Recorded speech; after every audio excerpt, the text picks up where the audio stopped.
one of profound disappointment. The Chancellor had some big decisions to make today, some big choices to make, and her answer was to tell all of us that the world has changed. The only thing that's changed is the Labour Party, because they are ushering in a continuation of the austerity that they told us was going to be ended. If you're a disabled person watching the telly today, your life is going to be worse as a result of the decisions that a Labour politician has made. I mean, that's not the change that people expected, that's not the change that people voted for.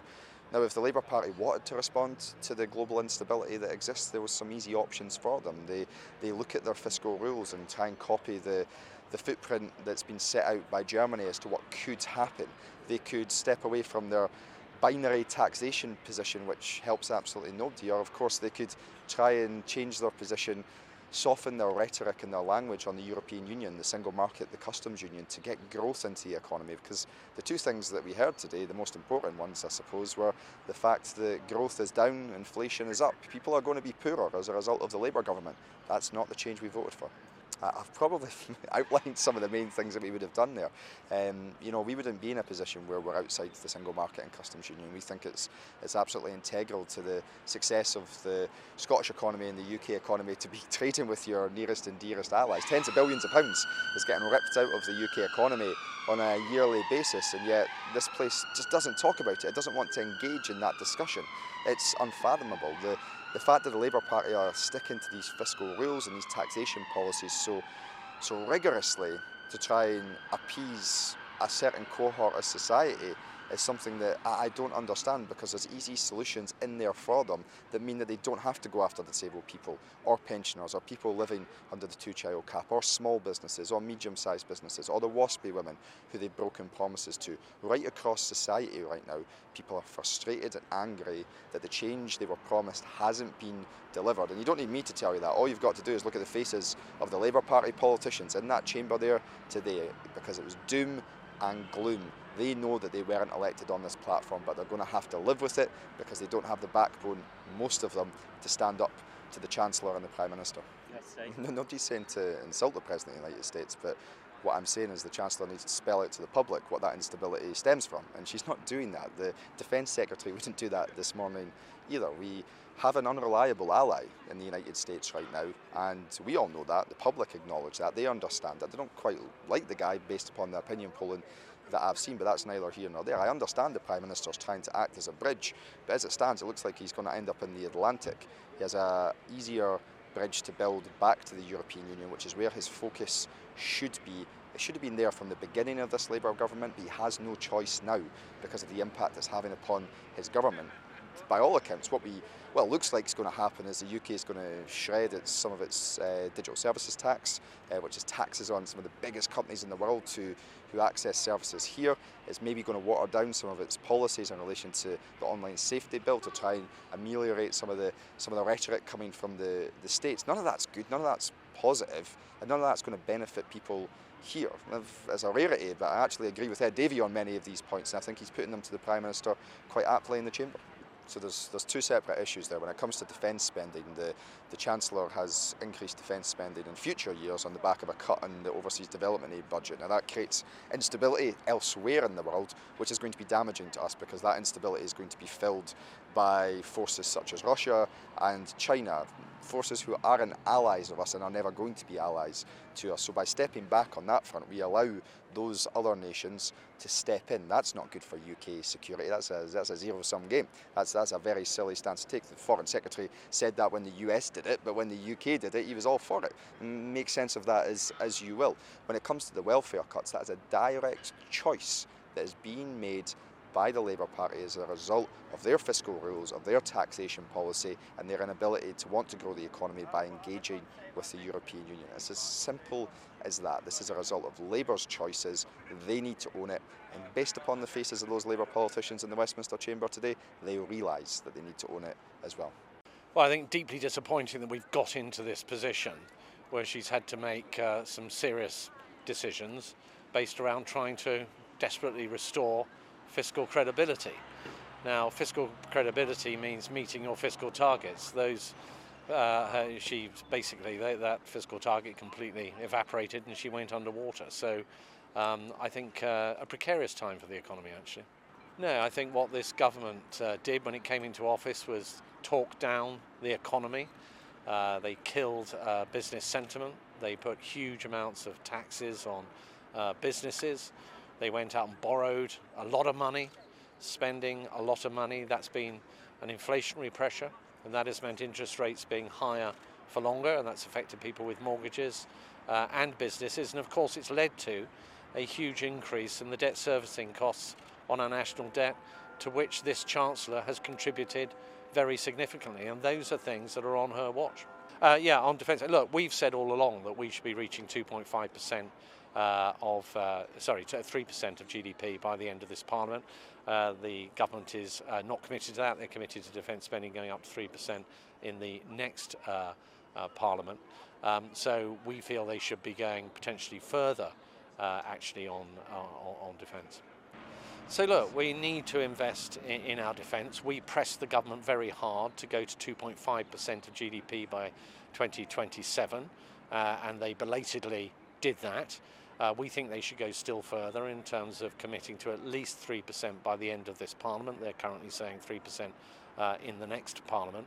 But we'll see where they go with this, but we think there is more to be done. The other thing I would say is that the Chagos deal that they're negotiating at the moment, and the potentially billions of pounds that they're going to be spending on that and just simply transferring funds to Mauritius, we say that they should row back on that and invest that money in our armed forces.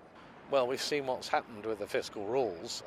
She didn't stick to her fiscal rules at all. The fiscal rules as they stood back in October of last year at the time of the budget, she broke. All that headroom went and more. And that is the worry with this Chancellor, I think, is she's now saying, well, I've rebuilt that headroom, but she set herself a number of challenges in order to get there. And if history is any guide to the future, I think many people will doubt whether she will achieve that. This was the land of make-believe in the House of Commons, based on delusional forecasts by the Office for Budget Responsibility, and the Chancellor is now totally reliant on this unelected bunch of forecasters who've got a woeful track record. They've slashed the growth forecast this year, 2025, from 2% to 1%. In reality, we're already teetering on recession, and yet magically they found a whole load of extra growth every year thereafter. This is delusional. That is the summary of this, and we're borrowing already 20 billion more than the OBR said we'd be borrowing last October, and this extra borrowing is going to carry on. Well, no, I don't buy it at all, because the reality is that they're still trying to blame the new American administration, and yet the economy fell in January before the Trump administration started. And you can't say there's global instability in 2025, but it'll all be peace and love thereafter. And that's why magically they've been able to uplift their growth forecast. They've increased taxes, they've increased bad employment regulation, the cost of government borrowing is going up, the quantity of government debt is soaring, and government spending, wasteful government spending, is out of control. We are heading to a very difficult, bad place. It's delusional. You can't say that the world's a less safe place. You can't increase taxes, increase employment regulation, reduce the incentive to take risk and invest, and then think you're going to get higher growth. What you've got to do is scrap net stupid zero. You've got to scrap daft regulations, cut unnecessary taxes so you incentivize risk-taking by entrepreneurs, business owners, make work pay by lifting the tax threshold, the tax starting point to £20,000. That's the way you get this economy growing again. At the moment, we keep spending more than we're earning. This is unsustainable. So the Spring Statement today was just that, a statement rather than a budget. That was the promise. We have one fiscal event a year going forward, as the Chancellor has set out to do, and so far so good. So we didn't see any major surprises. Instead, what we saw was largely a forecast of the current state of the nation's finances, and indeed a projection of what they look like going forward. So far, stuck to her word. So the Chancellor has adhered thus far, most people would argue, to her fiscal rules, so the self-imposed rules that are essentially there to provide confidence in the UK's finances and the trajectory of those finances. And of course, we've seen in the past, back in 2022, when a budget was undertaken that didn't adhere to those fiscal rules, or the fiscal rules of the time and the consequences of that, so nobody is keen to repeat that. Moreover, the Chancellor also stuck to the pledges made in the manifesto, so not to increase the three main forms of taxation on working people. Some could argue that the October budget and the changes to national insurance for employers could, of course, ultimately filter through to those same working people, but to the letter of the law, she stuck to her promises so far. So the Office for Budget Responsibility, or the OBR as they are known, is the independent watchdog. It's been once again sort of taken on as that respected auditor of the finances and those projections. And I mean, it's always interesting, isn't it? So you have on the one hand the Chancellor, any Chancellor of the day, looking for the optimistic view of those same numbers, and the opposition taking perhaps a more pessimistic view of how those numbers play out. And again, you can do either. You could, on the one hand, say, well, the OBR has projected halving the rate of growth over the coming year from 2 to 1%. Equally, though, the Chancellor was very optimistic about the OBR's assessment of the planning reforms, and indeed over the next 5 or 10 years, just how much that could add to GDP, or growth as we would call it. So different takes on the same numbers, and you know, my kind of general word of caution to anybody trying to assess a budget is probably of most interest is what's happening in the immediate year rather than when you go 5 or 10 years out, which is far harder to predict. So in the weeks and months ahead, there will be no doubt much debate about some of those forecasts, some of the things that were trailed, of course, the welfare reforms and the cuts to some of the benefits and exactly how that'll play out, and indeed the behavioural response to that. So, you know, where people find that their benefits cease or are reduced, what will they do in turn? And of course, the OBR has suggested that in some cases that will mean people seek to claim other benefits, or even indeed more expensive benefits. So people will debate that in the months ahead. I think in terms of our industry, in terms of financial services and the impact on customers and consumers, I think one of the key things to look at is there were no announcements on pensions or ISAs, but there was a lot of speculation on both in the lead up to the Spring Statement, and I do think we'll see a lot more activity in those areas, probably over the course of April or May, as we work out how we channel more money in the interest of consumers, but also in the interest of the economy, from things like cash savings into... I'll start by taking you through our latest forecast for the economy, and then I'll turn to what it and the policies announced since the autumn budget imply for the public finances. And I'll end with a discussion of the key sources of risk around what is a particularly uncertain outlook for both the UK and the global economy at the moment. Both the global and domestic backdrop for this Spring Statement are more challenging than at the time of the previous forecast back in October. This has been most apparent in global debt markets, where, as you can see from the chart on the left, yields on government bonds have risen across many advanced economies since the autumn.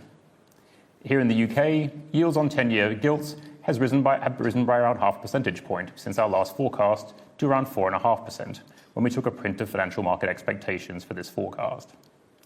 And market participants now expect both bank rate and gilt yields to be higher over the next 5 years, as you can see from the chart on the right. A second element of this more challenging environment is a rebound in energy prices and inflation.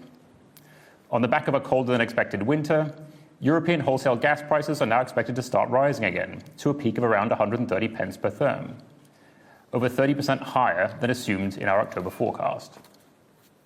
The resulting increase in the Ofgem price cap, alongside higher prices for food and other regulated utilities, are collectively expected to push monthly CPI inflation up from 3% in January to 3.8% in the middle of this year. But we expect inflation to fall back to target from 2026 onwards as gas prices decline and greater spare capacity in the economy helps to reduce domestic inflationary pressures. A third element of this more challenging context has been the UK's disappointing GDP performance in recent months. After what looked like strong growth in the first half of last year, UK domestic output stagnated over the second half of 2024, coming in around 0.2 percentage points below our forecast for the year as a whole. And historical revisions to ONS data suggested that more of that relatively meagre output growth that we've seen since the pandemic has come from exceptionally strong growth in the size of the workforce, and less had come from growth in output per hour worked. Indeed, the latest ONS data imply that labour productivity actually fell by around 1% over the course of last year. In addition to these developments in outturn data, forward-looking indicators of business and consumer confidence also trended down in recent months. Reflecting this lack of momentum and waning domestic confidence, alongside rises in interest rate expectations and gas prices, we halved our forecast for real GDP growth this year from 2 to 1%. We then expect output growth to gather pace to average 1.75% over the remainder of the forecast as interest rates and gas prices fall, the household saving rate falls back towards historical averages, and slack in the economy is taken up. But this still leaves overall growth and output between 2023 and 2029 around half a percentage point lower than we forecast back in October, and the level of trend productivity over 1% lower by the end of the forecast. Let me now turn to what these and other economic developments imply for the public finances relative to our October forecast. Before accounting for the effects of policy, a shortfall in tax receipts, especially in corporation and self-assessed taxes shown in the yellow bars, adds £6 billion to borrowing this year, but only £2 billion by 2029-30 as higher nominal earnings growth boosts income tax and NICS receipts. Higher gilt yields and inflation push up debt interest costs across the forecast and by £10 billion in the final year, as shown by the blue bars. And, as shown by the grey bars, forecast changes increase other spending by £4 billion next year, mainly reflecting higher capital spending by local authorities and public corporations, but only add £1 billion to borrowing in the fifth year. Taken together, and before accounting for policy decisions, these changes to our underlying fiscal forecast add around £13 billion to borrowing in 2029-30, as shown by the white diamonds. Against this weaker pre-measures fiscal outlook, the government's announced a series of policies since our October forecast. In December, we had the final details of the government's reforms to the residential planning system. While these don't have any direct tax or spending implications, we do expect them to deliver a significant increase in the rate of house building, which has a positive knock-on effect for our estimates of GDP and government revenues from housing and other taxes. Specifically, we estimate that the government's planning reforms will deliver an additional 170,000 houses and take net additions to the UK housing stock to around 1.3 million over the next 5 years. We expect this to provide a temporary boost to demand via increased residential investment and a permanent boost to the level of potential output of around 0.2% by 2029. This is a result of a boost to the productivity of residential construction and the increased flow of housing services, which continue to rise beyond the forecast horizon.